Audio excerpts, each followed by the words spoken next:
सद्गुरु साधारण शब्दों में अध्यात्म का अर्थ समझाते हुए बता रहे हैं कि ये प्रक्रिया जन्म और मृत्यु के बारे में नहीं है। ये कुछ ऐसा तैयार करने के बारे में है जिसे मृत्यु न छीन सके। जब हम कहते हैं शिव संहारक है, तो इसका मतलब ये नहीं होता कि शिव मृत्यु की वजह है या वे मृत्यु लाते हैं। उनकी मृत्यु में कोई दिलचस्पी नहीं है। उनके लिए मृत्यु एक बेहद मामूली बात है, जीवन का एक बेहद सतही पहलू। यह दिखाने के लिए कि वह मृत्यु की कितनी उपेक्षा करते हैं, वह अपने शरीर पर चिता की भस्म लगाते हैं। तो आध्यात्मिक साधना मृत्यु से बचने के लिए नहीं होती, बल्कि मृत्यु की जो वजह है यानी जन्म से मुक्ति के लिए है। यह जन्म और मृत्यु बस कुम्हार के बिजनेस की तरह है। मिट्टी के एक ढेले को लेकर उसे मानव आकार देना और उसे चलता फिरता और बोलता हुआ बनाना, ये कुम्हार का धंधा जो कुछ देर बाद कठपुतली के तमाशे का रूप ले लेता है। दरअसल एक साधारण सी ट्रिक है। एक दर्शक के नाते उस तमाशे को देखना एक बात है, लेकिन उसी तमाशे को पर्दे के पीछे से जानना और समझना बिल्कुल अलग चीज है। एक बार अगर आप तमाशे को पर्दे के पीछे से देखना शुरू कर देते हैं, तो कुछ समय बाद आपके लिए यह बेहद मामूली चीज बन जाता है। अब आपको इसकी कहानी और ड्रामा रोमांचित नहीं करते, क्योंकि अब आप जान चुके हैं कि इसमें सारी चीजों को कैसे संचालित किया जाता है। केवल वही लोग जिनकी याददाश्त छोटी होती है, रोज आकर एक ही नाटक देखेंगे और मजे लेंगे।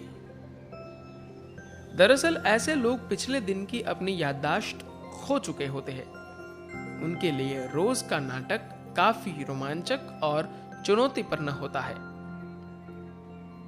आध्यात्मिक प्रक्रिया जीवन और मृत्यु के बारे में नहीं होती, शरीर का जन्म और मृत्यु होती है, जबकि आध्यात्मिक प्रक्रिया आपके बारे में होती है, जो कि न तो जीवन है और न ही मृत्यु। अगर इसे आसान शब्दों में कहा जाए तो इस पूरी आध्यात्मिकता का मकसद उस चीज को हासिल करने की कोशिश है जिसे यह धरती आपसे वापस नहीं ले सकती। आपका यह शरीर इस धरती से लिया गया कर्ज है, जिसे यह धरती पूरा का पूरा आपसे वापस ले लेंगी। लेकिन जब तक आपके पास यह शरीर है, तब आप इससे ऐसी चीज बना सकते हैं या हासिल कर सकते हैं जो धरती आपसे वापस न ले पाए। चाहे आप प्राणायाम करें या ध्यान, आपकी ये सारी कोशिशें आपकी जीवन ऊर्जा को एक तरह से रूपांतरित करने का तरीका है, ताकि ये मांस बनाने के बजाय कुछ ऐसे सूक्ष्म तत्व का निर्माण कर सके जो मांस की अपेक्षा ज्यादा टिकाऊ हो। अगर आप इस सूक्ष्म तत्व को पाने की कोशिश नहीं करेंगे, तो जीवन के अंत में जब आपसे कर्ज वसूली करने वाले आएंगे, तो वे आपसे सब चीज ले लेंगे और आपके पास कुछ नहीं बचेगा। उसके बाद की आपकी यात्रा का हिस्सा अच्छा नहीं होगा। इस शरीर को अपने बारे में बहुत गुमान होता है, लेकिन आप इस धरती का महज एक छोटा सा हिस्सा है। इसलिए हम लोग शरीर को ज्यादा से ज्यादा धरती के संपर्क में रखने की कोशिश करते हैं, जिससे उसको लगातार इस बात का एहसास होता रहे कि वह इसी धरती का एक छोटा सा हिस्सा है। यही वजह है कि आध्यात्मिक लोग हमेशा नंगे पैर रहते हैं और खाली जमीन पर बैठना पसंद करते हैं। जमीन पर पालथी मारकर बैठने से शरीर को कहीं ना कहीं इस बात का अनुभव होता है। जिस क्षण यह धरती के संपर्क में आता है, इसे तुरंत एहसास हो जाता है कि यह भी धरती ही है। यही वजह है कि ज्यादातर आध्यात्मिक लोग पहाड़ों में जाना व रहना पसंद करते हैं, क्योंकि पहाड़ों में याद दिलाने का यह काम ज्यादा बड़े पैमाने पर होता है। पहाड़ वो जगह है जहां धरती आपसे मिलने के लिए ऊपर उठी हुई है। अगर आप पहाड़ों में बनी गुफा में चले जाए तो आपको अपने चारों तरफ धरती का एहसास होगा।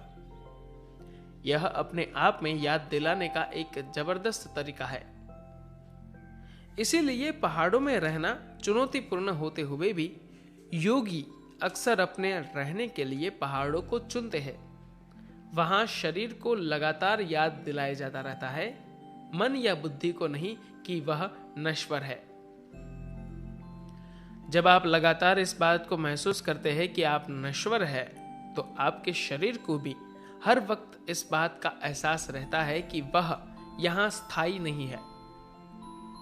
तब आपकी आध्यात्मिकता स्थिर हो जाती है।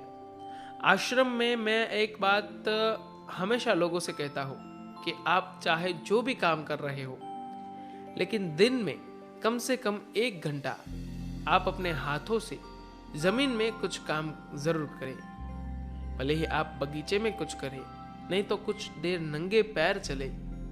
यह आप में एक तरह से शारीरिक याददाश्त भरेगा कि आप नश्वर है। अपने आध्यात्मिक मार्ग पर ध्यान केंद्रित करने के लिए शरीर में इस बात का लगातार एहसास होना बेहद जरूरी है। यह जितनी जल्दी होगा, आपके भीतर आध्यात्मिकता का भाव उतना ही मजबूत होगा। धन्यवाद।